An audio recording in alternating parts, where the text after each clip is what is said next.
Iyi filimi urimo kureba bayita 365 Days, ni imwe muri filimi zuzuyemo scene za sexy kandi zigaragara nk'izanyazo koko. Sinema yo mu bihugu byo mu Burayi yaradusize ku rwego udashobora kwiyumvisha ku buryo bakina scene za sex ukabona ni ibyanyabyo koko. Ikintu gitangaje barimo gushutinga iyi filimi ntago bigeze bakora zira scene za sexy, ugiye kumva uburyo bano bagabo ari abahanga ku rwego ruri hejuru. Yari ifite abakinnyi babiri b'ingenzi aribo Michelle Malomo ukinamo nka Don Massimo n'uyu mukobwa Anna Maria ukinamo nka Laura Ben. Bajya gukina iyi filimi bari babizi ko bagiye gukina filimi iri mu bwoko bwa erotic, bivuze ko yari kubirimo scene nyinshi za sex. Izi kampani ziba zigiye gukinisha zino filimi zirimo scene nyinshi za sex ziba zibizi ko bino bintu bishobora kubakoraho. Iyi niyo mpamvu bafata bano bakinnyi bakajya kubasinyisha kontara kugira ngo hatazagira ikibazo bajya kubarega nyuma. Muri izi kontara umukinnyi abagomba gusinya yemera ko agiye gukina zino scene kandi akavuga urwego batazarengeraho. Bajya gutangira gushutinga zino scene za sex muri iyi filimi barabanje bazana aba sex coordinator. Aba ni abantu baba baragiye mu mashuri bagiye kwiga uburyo zino scene zishobora gukorwa kandi nta mukinnyi n'umwe ubisebeyemo. Niba wumvishe neza kano kantu uhise wumva uburyo sinema y'Abanyamerika yadusize ku buryo bafite n'amashuri ashobora kwigisha uburyo zino scene zikorwa neza. Aba ba sex coordinator iyo baje kuri zino seti bazana n'utwenda dutoya abakinnyi baraza kuba bambaye cyane cyane udukora. Iyi kora wumva uti bisa neza nk'uruhu rw'umuntu kandi ibyo ntabwo bihagije, ari n'igihe bayisiga makeup kugira ngo bikomeze bibe nk'ibyanyabyo. Iyo muri ya contract bano bakinnyi bavuzemo ko badashaka ko imibiri yabo izakoranaho, bahita bambikwa zino kora zisa neza nk'uruhu kugira ngo scene zabo zigende neza kandi banirinda ko bano bakinnyi bazatanga ibirego mu nkiko. Baba sex coordinator baba bazanye imyenda ya modesty patches, fresh colored underwear na barriers between bodies. Iyi barriers between bodies ni akenda gatoya kameze nk'umusego gafite santimetero 40.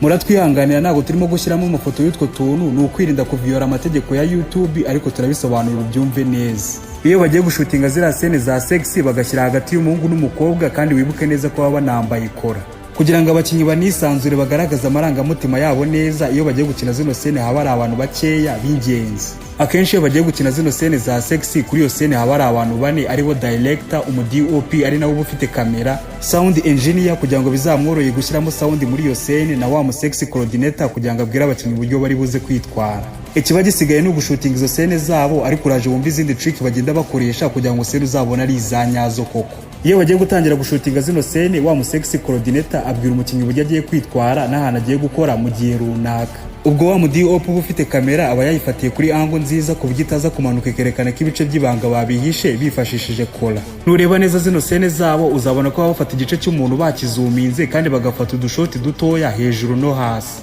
Nujya ubona umuntu bamufashe ku gice cyiwe cy'inyuma, ujye umenya ko muri contract yiwe yavuze ko nta kibazo bimutwaye.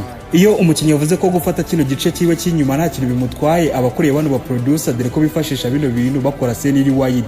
Scene iri wide ni scene igaragaza umuntu wese, bahita banifashisha uwo muntu babloka view y'undi mukinnyi barimo gukinana, scene zabo zikazaba zigaragara nk'izanyazo koko. Ibi byose babimo biraba nta sound cyangwa edit bari bashyiramo, bimwe mu bindi bintu bituma scene zabo zigaragara nk'izanyazo koko. Ibi byose tumaze kuvugira aha, uyu Michelle na Anna babiciyemo dore ko nta sex bigeze bakorera kuri set. Ikintu ugomba kumenya, sinema ni ngari ku rwego ruri hejuru, ubu ntago ari bwo buryo bwonyine bukoreshwa, gusa ubu nibwo buri popular bukoreshwa cyane. Mbere ko dukomeza, turimo gutegura ikiganiro cya filimi ya kabiri yinjije amafaranga menshi mu mateka y'isi, kizaba gifite iminota 20 yose.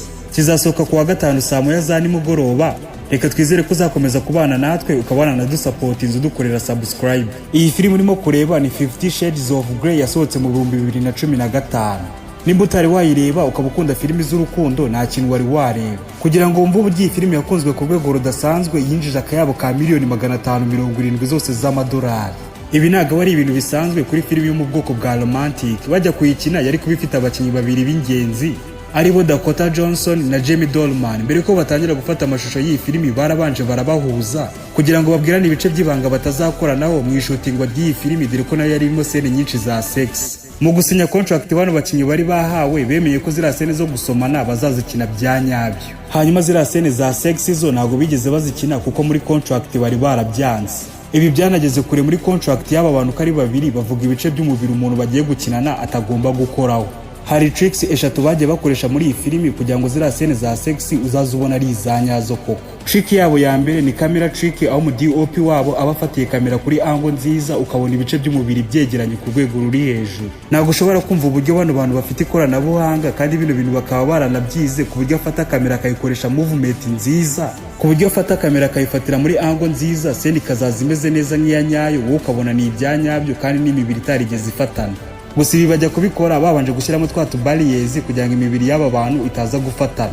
Trick ya kabiri bakoresheje ni ugushyiramo soundtrack kugira ngo izarangaze abantu bazaba barimo kureba iyi filimi. Niba witegereza neza uzabona ko 90% bya scene za sexy bakunda gushyiramo indirimbo inyuma arizo za background.